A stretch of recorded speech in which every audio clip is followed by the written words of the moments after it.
E droguan dhe e dhunuan rënd, martohuan vajzën e tyre me forcë, arrestohen prindrit monster.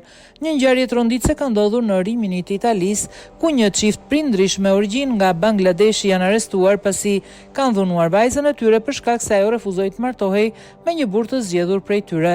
Sipas mediave italiane, prindrit, nëna 42 vjeç dhe babai 55 vjeç, kishin planifikuar një martesë të detyruar në Bangladesh dhe kishin mashtruar vajzën duke i thënë se do të vizitonin gjyshen e Samur. Vajza, e cila kishte jetuar në Itali që nga mosha 7 vjeç, u detyrua të udhëtonte drejt Dakës në dhjetor 2024, ku i morën dokumentat dhe u mbajt nën vëzhgim të rept. Ajo u kërcënua, u dhunua dhe u detyrua të merrte ilaçe për nxitjen e shtatzanisë dhe qetësues për t'i thyer vullnetin.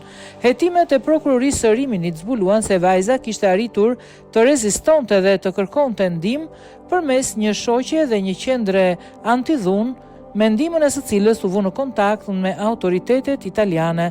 Në prill të këtij viti, me kthimin e familjes në Itali, karabinierët ndërhyn menjëherë në aeroportin e Bolonjës dhe morën vajzën në mbrojtje duke dërguar në një vend të sigurt. Prindrit u arrestuan më vonë në banesën e tyre dhe aktualisht ndodhen në arrest shtëpie në pritje të hetimeve të mëtejshme. Ata mbrohen nga avokatja Valentina Vulpinari. Arrestimi u krye me urdhër të gjyqtarit hetues Raffaele Del Fioro dhe me miratim të ministrit të drejtësisë Carlo Nordio. Rasti ka tronditur opinionin publik italian dhe ka rihapur debatet mbi martesat e detyruara dhe dhunën patriarkale në disa komunitete emigrante.